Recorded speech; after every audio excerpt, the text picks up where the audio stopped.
6월 15일 화요일 말씀대로 365, 오늘은 166일째 되는 시간입니다.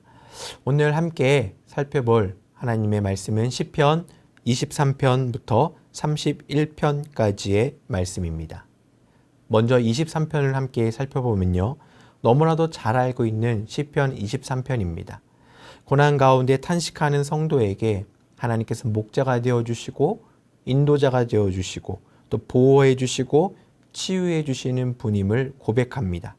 그렇기 때문에 언제나 하나님에 대한 완전한 신뢰, 또 완전한 사랑을 표현함으로써 목자 되신 하나님의 인도하심을 고백하고 있는 시편입니다. 시편 24편은 여호와의 산에 오를 자가 누구인가, 그 자격에 대한 고백을 담고 있습니다. 영광의 왕이신 그 하나님을 찬양하고 예배하는 가운데 하나님께서 허락하신 의의 복을 누리고 그 의의 복에 초점을 맞춰주고 있습니다. 그래서 그 의의 복을 누리는 자들이 하나님의 산에 오를 자격을 이야기하고 담아내고 있다라고 이렇게 고백하고 있습니다. 시편 25편은 주를 의지하는 자, 곧 겸손함으로 온유한 자에 대한 고백입니다. 그리고 그렇게 겸손하고 온유한 자가 누릴 복과 은혜, 곧 하나님의 보호하심과 인도를 구하는 기도를 담고 있습니다. 또 26편은 원수들이 자신을 해하려는 그 어려움과 탄식 가운데 그래도 하나님의 말씀을 마음에 새기고 그 율법을 새기고 있기 때문에 그 시인 저자는 평탄한 길에 서 있고 동시에 하나님께 이 어려움 중에서도 자신을 구원할 그러한 믿음의 확신에 찬 믿음 가운데 구원을 요청하고 있는 것을 우리는 만나게 됩니다. 시편 27편은 신뢰시로 우리는 구분해 볼 수 있습니다. 26편의 탄식과 관련하여 하나님께서는 응답하여 주시는 것이 바로 27편입니다. 곧 빛과 구원 되시는 하나님께서 두려움에서 건지실 것에 대한 확신의 기도의 고백을 담고 있는 것이 바로 27편입니다. 28편에는 대적하는 행악자들을 멸해 주실 것을 기도하고 또 그 기도를 들어주시는 하나님을 찬양합니다.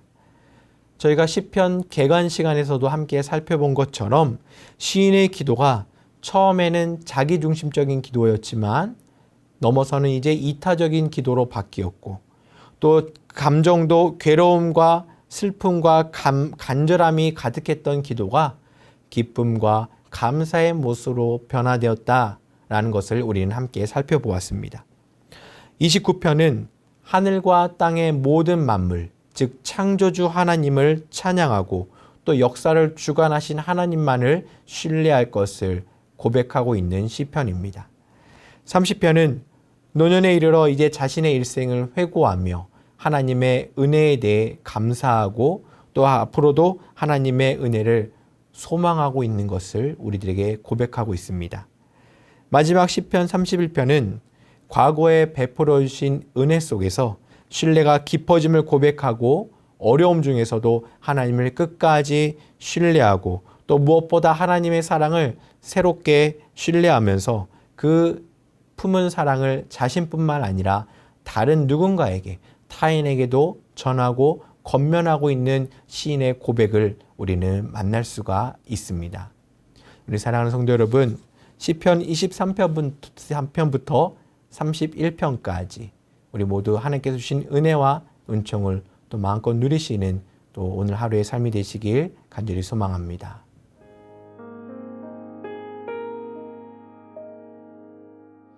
(6월 15일) 화요일이 되었습니다. 오늘 함께 묵상하실 말씀은 시편 27편 4절입니다. 내가 여호와께 바라는 한 가지 일, 그것을 구하리니 곧 내가 내 평생에 여호와의 집에 살면서 여호와의 아름다움을 바라보며 그의 성전에서 사모하는 그것이라. 아멘. 우리나라 사람 절반 가까이가 수도권에 살고 있습니다. 그래서 여러 가지 문제가 많이 파생되고 있다는 걸 잘 아시죠? 그런가 하면 지방에는 인구가 줄어들어서 초비상입니다. 지방에 있는 시, 군에서는 어떻게 하면 인구가 줄어드는 걸 방지할 수 있을까? 아기를 낳도록 할 수 있을까 해서 온갖 정책들을 연구하고 있는데 정말 힘들다는 소식을 듣고 있습니다. 여러분, 이런 와중에서도 드물기는 하지만 수도권의 복잡한 삶을 뒤로 한 채로 농촌으로, 어촌으로 이렇게 지방으로 내려가시는 분들이 계십니다. 어떤 분은 농사를 하기 위해서 가기도 하지만 많은 분들이 그저 조용히 살기 위해서 내려가는 것 같습니다. 제가 알고 있는 목사님도 치열한 목회 현장에서 은퇴하신 다음에 아주 한적한 곳에 들어가서 살고 계시는데요. 이런 지방의 삶이 주는 혜택이 무엇일까요? 여러 가지 말할 수 있겠죠. 공기가 좋다든지 등등. 그러나 아무래도 그것은 조용한 삶, 목가적인 삶, 그것이 주는 마음의 평안이 아닐까 생각을 합니다. 치열하게 살았는데 이젠 좀 평안하게 살고 싶은 마음이 있는 게 아니겠습니까? 아마 다들 그런 꿈을 한 번씩은 꾸어보셨을 거라고 생각합니다. 오늘 읽은 말씀 속에서 다윗도 동일한 소원을 이야기하고 있는데요.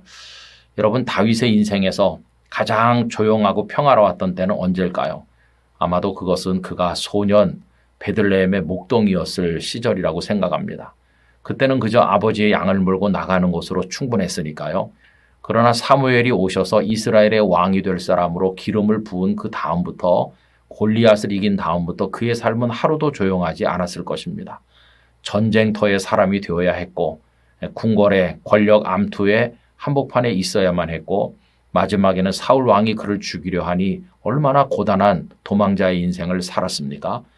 또 그가 이스라엘의 왕이 되었다고 문제가 끝난 건 아니었고요. 권력을 향해 불나방처럼 날아드는 사람들과 갈등하면서 또 때로는 자신의 마음의 욕망을 주체치 못해서 밧세바와 간음을 저지르기도 하고 우리야 장군을 죽게 하는 악을 행하기도 하였습니다. 말년에는 아들 압살롬의 반란으로 쫓기기도 했으니 그의 인생이 언제 조용할 날이 있었겠습니까? 이러다 보니까 그의 마음속에 소원이 생겼는데 평생 하나님만 바라보며 조용히 살고 싶다. 이게 그의 소원이 되었고 오늘 본문에 바로 그 소원이 나옵니다. 내가 여호와께 바라는 한 가지 일 그것을 구하리니. 한 가지 소원. 원하는 게 뭐냐 이렇게 물으면 그 한 가지가 뭐냐 이렇게 말하는 거죠. 곧 내가 내 평생에 여호와의 집에 살면서 여호와의 아름다움을 바라보며 그의 성전에서 사모하는 그것이라. 하나님의 집, 하나님의 성전에 조용히 있으면서 하나님만 바라보고 좀 평안하게 사는 것, 그게 나의 한 가지 소원이라고 이야기하고 있습니다. 여러분, 그러면 이런 평온한 삶은 어떻게 가능합니까? 성전 옆에 집을 얻어야 되는 것입니까? 아니면 농촌으로 내려가야 되는 것인가요? 여러분, 이건 그런 공간적인 의미가 아닙니다. 비록 복잡한 곳에 한복판에 있다고 할지라도 우리 마음이 하나님을 향하고 있으면 하나님께서 우리를 은밀히 숨겨주실 때 그때 어디 있든지 마음의 평안을 누릴 수가 있는 것입니다. 그래서 5절은 이렇게 이어집니다. 여호와께서 환난 날에 나를 그의 초막 속에 비밀히 지키시고 그의 장막 은밀한 곳에 나를 숨기시며 높은 바위 위에 두시리로다. 환난을 만나고 어려움을 만나도 하나님께서 나를 은밀하게 지켜 보호하신다면 내가 아무리 치열하고 어려운 곳에 있다 할지라도 나는 하나님을 바라보며 평안할 수 있을 것이다. 이것이 다윗의 생각이었음을 우리가 깨닫게 되는 것입니다. 그래서 여러분, 다윗이 말하는 평안은 어떤 공간적 개념에서 오는 것이 아니라 영적 개념이고 하나님과 우리 사이의 관계에서 오는 것임을 알게 되는 것입니다. 이 평안이 우리 성도님들 모두에게 함께 하시기를 바랍니다. 아버지 하나님, 복잡하고 혼란스러운 치열한 세상 속에 사는 저희들인데 원하옵건대 하나님만 바라보는 가운데 누리는 참 평강의 삶을 저희 모두에게 허락하여 주옵소서. 하나님과 늘 동행하게 하시고 세상의 것들에 마음을 두지 말고 하나님을 우러르는 평강을 맛보게 하여 주시옵소서. 예수님의 이름으로 기도하옵나이다. 아멘.